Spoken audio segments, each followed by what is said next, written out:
Halo guys, Halo. Halo.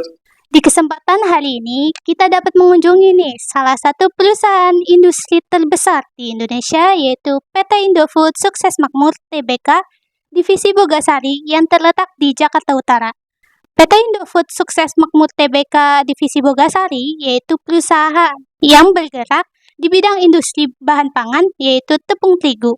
Dan tahu gak guys, kalau Bogasari adalah produsen tepung pertama loh di Indonesia dan pabrik tepung terbesar di dunia. Usianya saja sudah setengah abad loh.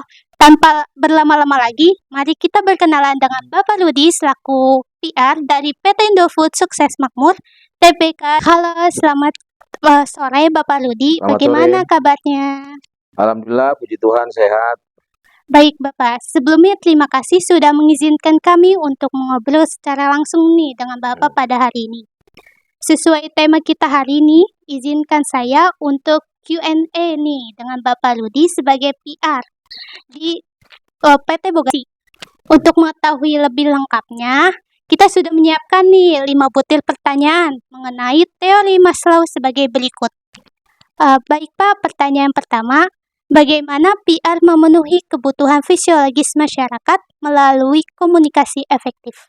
Ya, peran kita di sini kan lebih kepada mengkomunikasikan kepada karyawan dan juga kepada publik bagaimana perusahaan ini menjadi satu perusahaan sebagai satu perusahaan yang pemberi kerja, yang dimana kemudian kita mengkomunikasikan berbagai kebijakan-kebijakan dari perusahaan, ya terkait termasuk benefit-benefit yang didapatkan oleh karyawan ketika mereka bekerja di sini.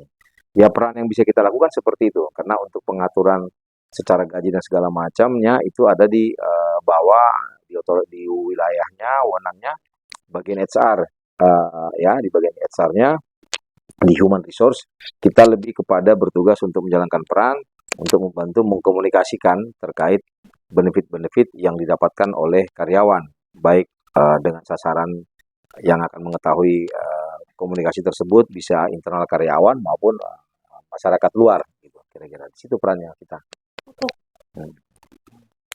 Baik nih Pak, untuk pertanyaan yang berikutnya itu, gimana sih Pak, peran PR itu untuk menggunakan komunikasinya itu untuk memenuhi kebutuhan keamanan dan juga keselamatan karyawannya? Oke, bicara soal keamanan keselamatan karyawan atau di kita juga lebih tepat dikenal dengan istilah K3, keselamatan dan kesehatan kerja gitu ya. Nah, ini malah satu momen yang tepat juga ketika kalian wawancara sekarang, di mana kita sendiri sedang melakukan kegiatan campaign terkait dengan K3, keselamatan dan kesehatan kerja, ya, ditambah dengan K3L, ada lingkungan, L belakangnya. Nah, kita sedang melakukan satu campaign di dalam rangka untuk memperingati hari K3-nya Bogasari, yang mana diperingati di setiap bulan Juli di tanggal 11 Juli. Di tanggal 11 Juli kita memperingati Hari Ketiga Bogasari setiap tahun. Nah, kita sedang melakukan campaign. Nah, kita PR diminta untuk membantu melakukan campaign dengan melakukan satu event kegiatan, ya. Tidak hanya mengorganisir kegiatan tersebut, tapi juga mengkomunikasikan akan kegiatan itu. Ada kita satu event yang sedang kita lakukan campaign dalam rangka Hari Ketiga itu, namanya BSD, ya, Bogasari Safety Day Competition. Jadi kita melakukan satu proses edukasi terhadap karyawan melalui kegiatan kompetisi. Ya, ada kompetisi yang namanya Bogasari Jalan Sehat sejauh 300 km, yang mana itu diikuti oleh per kelompok 300 km dalam waktu 1 bulan atau 4 minggu. Setiap kelompok terdiri dari 5 orang, sehingga setiap orang harus memenuhi target itu sejauh dia 75 km dalam 1 bulan, maka 75 dikali dengan 5 orang peserta berarti menjadi 300 km dalam 1 bulan. Nah, terus mereka juga ada mengikuti kegiatan yang namanya ERT, Emergency Response Team. Jadi lomba untuk melakukan penanganan darurat ketika ada terjadi kebakaran. Nanti akan langsung ada praktek, melakukan pemadaman api dengan menggunakan karung basah dan juga dengan menggunakan akpar. Lalu yang ketiga juga ada kita melakukan kompetisi melalui cerdas cermat. Ya, ini juga satu bentuk proses edukasi, ya ada biar lebih terlihat fun gitu ya. Tapi satu proses edukasi, kompetisi sekaligus edukasi gitu ya, ya terlihat fun, cermat tentang pertanyaan-pertanyaan nanti seputar K3. Nah, kita juga ada melakukan kegiatan kompetisi melalui, nah kalau kompetisi yang ini lebih kepada ranahnya virtual, jadi kita melakukan pembuatan lomba membuat poster safety. Yang keempat, yang kelima kemudian melakukan lomba membuat video tentang apa itu K3. Nah, lomba ini dibagi dalam 2 kelompok besar, ada lomba diadakan setingkat pabrik lokal, ada yang dilakukan di tingkat nasional. Nah, tingkat pabrik itu kita Bogasari punya 4 pabrik di Jakarta, Surabaya, Tangerang, dan Bekasi. Ada lomba yang tingkat nasional, yang lomba tingkat nasional tadi adalah yang tadi BJS, Bogasari Jalan Sehat 300 km selama sebulan, lalu kompetisi poster safety dan juga kompetisi video safety. Yang nanti kita akan tayangkan melalui ranah digital yang kita punya, channel komunikasi digital yang kita punya. Nah, disitulah letak kami PR melakukan bagaimana dengan melakukan campaign ini, kita ingin memastikan karyawan melakukan pekerjaan-pekerjaannya dia, tugas-tugasnya dia sesuai dengan aturan-aturan K3 yang ada. Sehingga ada keselamatan dan juga ada unsur keamanan dan juga kesehatan. Gitu. Itu yang kita lakukan dalam konteks itu.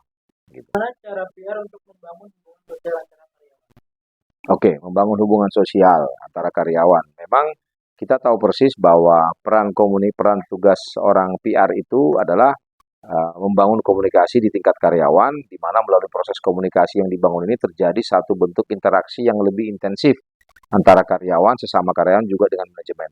Dengan terbangunnya hubungan yang harmonis, itu maka kemudian akan membantu meningkatkan produktivitas kinerja dari satu perusahaan. Ya kan, bagaimana kita bisa melakukan satu pekerjaan selevel perusahaan, satu organisasi, kalau kemudian ada terjadi ketidakkompakan. Nah, harus ada satu bentuk kesamaan persepsi dalam memahami akan industri ini, proses kerja ini, sehingga kita membangun hubungan silaturahmi interaksi yang baik. Nah, disitulah kemudian satu tugas yang juga memang ada departemen yang juga melakukan tugas ini, namanya dikenal dalam satu perusahaan itu namanya industrial relation. Nah, tapi PR juga punya peran dalam melakukan ini, karena dia kan tadi fungsinya membangun satu komunikasi yang bisa meningkatkan, mempererat hubungan antara karyawan, sesama karyawan, dan juga hubungan dengan manajemen. Bahkan termasuk juga bisa meningkatkan keterlibatan karyawan di dalam membangun satu tanggung jawab sosial di perusahaan, ya kan? Nah, event-event ini yang kemudian coba selain kita mengkomunikasikan kegiatan-kegiatan yang ada, kebijakan-kebijakan yang ada, kita juga melakukan kegiatan-kegiatan yang kemudian bisa meningkatkan engagement-nya karyawan. Contoh paling sederhana, kalau tadi dalam konteks K3 misalnya, kita dalam rangka hari ulang tahun, dalam rangka menyambut Idul Fitri, bulan Ramadan, halal bihalal. Nah, kita bikin kegiatan-kegiatan yang bisa meningkatkan engagement-nya, sehingga bisa meningkatkan harmonisasi hubungan antara karyawan juga dengan manajemen. Kita bikin ada lomba misalnya Ramadan Competition, kita misalnya dalam rangka ulang tahun kita bikin ada kompetisi termasuk kegiatan-kegiatan seperti kegiatan lari, ya running, kita bikin kegiatan Bogasari Run gitu ya. Lalu kita juga bisa bikin lomba untuk anak, bahkan kedekatan emosional ini juga kita bangun tidak hanya antar karyawan, tapi juga termasuk dengan keluarga karyawan, kedekatan emosional. Seperti apa? Di dalam Ramadan misalnya kita melakukan namanya kegiatan lomba azan, lomba atau dai cilik, atau juga tartil Quran. Nah, nanti di ulang tahun juga kita bisa melakukan satu kegiatan yang bisa melibatkan mereka. Jadi silaturahmi atau interaksi yang kuat di antara karyawan dengan manajemen satu perusahaan itu tidak hanya melibatkan karyawan itu saja dan manajemen, tapi juga melibatkan keluarga karyawan. Karena kenyamanan mereka bekerja, kedekatan secara emosional juga harus dibangun termasuk sampai kepada keluarga karyawan itu sendiri. Tidak hanya di tingkat karyawan tapi juga sampai ke tingkat keluarga. Nah, di situ cara kita. Jadi kita membuat satu kegiatan-kegiatan yang bisa mempererat hubungan dari mulai keluarga sampai kepada karyawan dan kemudian dengan manajemen. Gitu. Oke, baik Pak. Lanjut ke pertanyaan yang keempat. Bagaimana seorang PR memenuhi kebutuhan penghargaan dan motivasi bagi karyawan? Memenuhi bicara kebutuhan penghargaan dan motivasi kepada karyawan, kita punya kita sebagai satu proses komunikasi yang kita lakukan, kita punya channel komunikasi melalui media sosial ya, yang ada namanya itu adalah Instagram Warta Bogasari. Ada juga YouTube Warta Bogasari gitu ya. Nah, di sini tidak hanya ruang untuk mengkomunikasikan apa yang diinginkan oleh perusahaan, tidak hanya ruangan juga untuk kemudian apa yang dilakukan oleh karyawan, tapi ini juga ruangan untuk mempromosikan akan kegiatan-kegiatan, ruang mereka untuk mengaktualisasi diri mereka. Mengaktualisasi diri mereka baik dalam konteks profesi yang mereka jalani, atau juga ruang mereka untuk mengaktualisasi diri akan kegiatan-kegiatan hobi yang mereka punya. Contoh misalnya, kita yang rutin kita lakukan dan sedang lagi persiapan syuting, ada namanya konten di Instagram Warta Bogasari dan di YouTube versi lengkapnya itu namanya ngobrol bareng. Nah, ngobrol bareng ini salah satu agendanya adalah mengkomunikasikan profesi-profesi, mengenalkan kepada publik, pada netizen, kemudian apa sih profesi-profesi yang dijalankan oleh karyawan Bogasari di sini? Itu satu hal ya. Apa? Ketika kita memberikan kesempatan kepada karyawan untuk mengenalkan profesi dia, berarti ada satu pride, ada satu kebanggaan yang dibangun kemudian. Kalau profesi yang dia jalankan itu sesuatu yang membutuhkan kompetensi, sesuatu yang dihargai. Kira-kira begitu ya, gitu loh.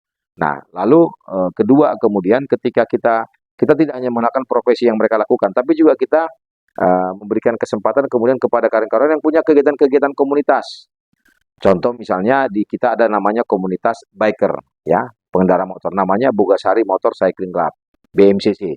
Nah, itulah komunitas para pemotornya karyawan Bogasari. Nah, mereka punya kegiatan-kegiatan positif juga, gitu. Seperti mereka melakukan baksos, mereka melakukan touring kemana, dalam rangka juga untuk mengenalkan kepada publik. Atau komunitas yang lain seperti misalnya ada komunitas yang suka memancing, mancing mania, gitu. Namanya kalau di kita tuh namanya Bogasari Fishing. Orang yang suka. Maka dalam rangka kegiatan hari-hari tertentu, mereka bikin satu kegiatan di mana mereka juga kesempatan melakukan kegiatan bakti sosial, misalnya seperti itu, kegiatan amal. Nah, ini adalah ruang untuk mengapresiasi akan apa yang dilakukan oleh karyawan, baik dalam konteks profesi dia sebagai formal karyawan dan juga terhadap kegiatan-kegiatan eksternal atau kegiatan-kegiatan sosial yang dilakukan oleh sekelompok karyawan.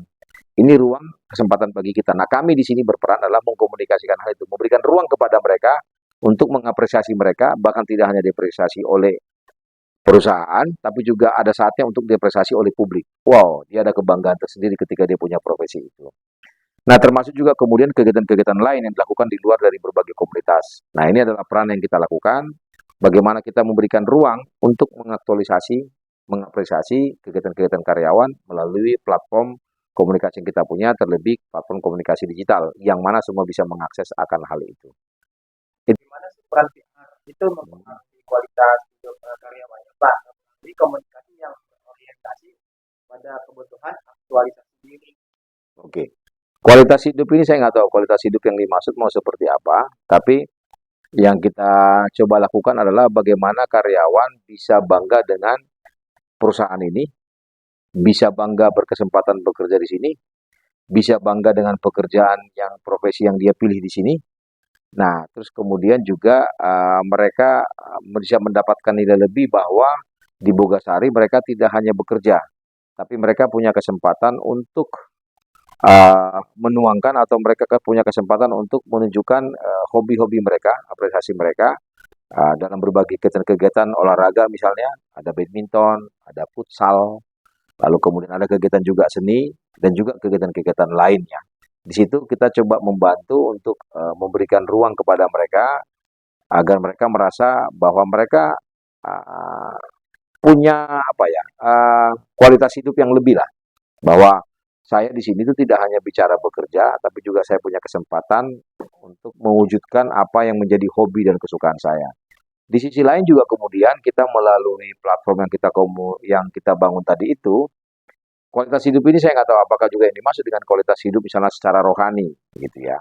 Sehingga ketika kita mengadakan kegiatan-kegiatan dalam konteks Ramadan tadi misalnya ya, ada lomba Dai Cilika, ada lomba Tartil Quran, ada lomba azan misalnya, itu juga bagian dari upaya menambah kualitas hidup. Kualitas hidup di sini kan tidak semata kita lihat hanya pada konteks materi.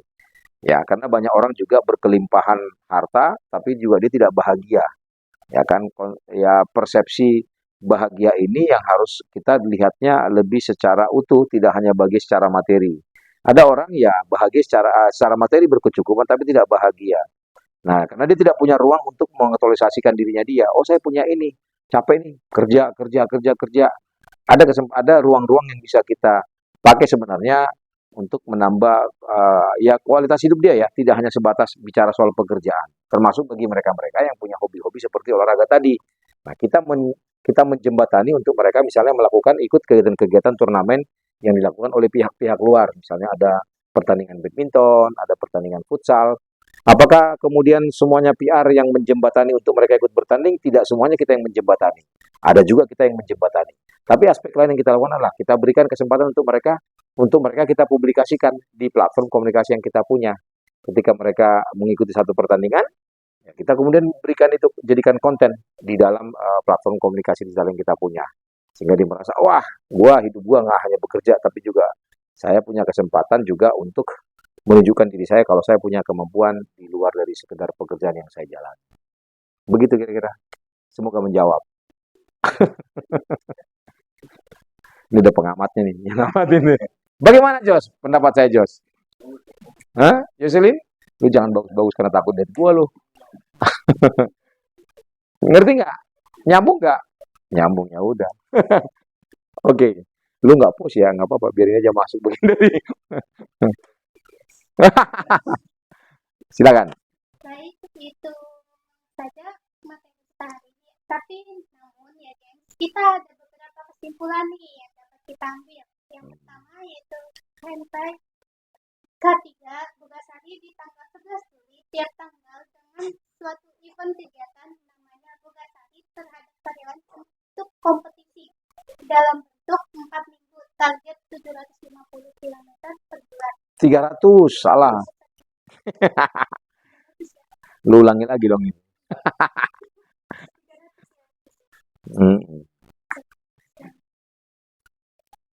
Oke guys, tadi kan udah beberapa materi ya yang sudah disampaikan oleh Bapak Rudi sebagai PR di PT Indofood Sukses Makmur Divisi Bogasari. Namun sebelum kita menutup nih chit-chat pada hari ini, ada beberapa kesimpulan atau poin yang bisa kita ambil. Yang pertama yaitu sampai di K3 Bogasari di tanggal 11 Juli, di tiap tanggal tersebut ada namanya kegiatan Bogasari terhadap karyawan yang bentuk kompetisi dalam bentuk 4 minggu target 300 km per bulan, yaitu mengikuti, yang kedua itu mengikuti ERT atau penanganan darurat, yang ketiga yaitu melakukan cerdas cermat atau edukasi tentang pertanyaan ketiga, contohnya yaitu pembuatan poster, video tentang K3 Bogasari, mempunyai tempat yang tersebar ditayangkan di ranah digital. Yang ketiga yaitu peran tugas PR meningkatkan karyawan interaksi interaktif dan hubungan harmonis antar karyawan secara kompak. Yang kedua yaitu membangun silaturahmi dalam nama industrial relation antar sesama karyawan dan juga manajemen. Nah, poin yang keempat yaitu melalui media sosial, tidak hanya ruang untuk apa yang dilakukan karyawan untuk aktualisasi diri karyawan. Contohnya itu syuting konten seperti obrolan bareng, ada suatu pride atau kebanggaan dari karyawan terhadap perusahaan dan juga profesi, seperti komunitas biker atau komunitas sepeda motor, komunitas biker Bogasari kepada publik, event mancing-mania, dan juga bakti sosial. Terakhir yaitu bagaimana karyawan bisa bangga dengan pekerjaan yang dipilih, nilai lebih atau value untuk berkesempatan untuk menunjukkan hobi mereka dan juga kegiatan seni untuk memberi ruang kepada mereka untuk kualitas hidup dan juga mentransfer hobi. Kualitas hidup seperti rohani yaitu yang diadakan pada bulan Ramadan, contohnya itu dan cilik dan lain sebagainya. Bukan hanya juga konteks materi, bukan secara utuh, namun secara materi saja ada ruang untuk kualitas hidup. Begitu saja kesimpulan dari kita. Sampai jumpa di kesempatan berikutnya. Namun sebelum closing, saya mengucapkan terima kasih Sama-sama. yang sudah memberi kesempatan kepada kami. Ya. Oke, begitu saja ya guys. Bye.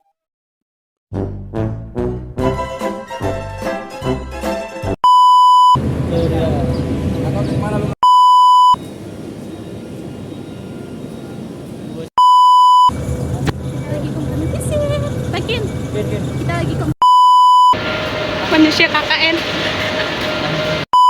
itu perusahaan Sorry, industri cut dulu. Tadi halo guys, gue ngeliat ke sana guys. Bogasari. Ya, salah kan dia kan. Nah, itu kan gue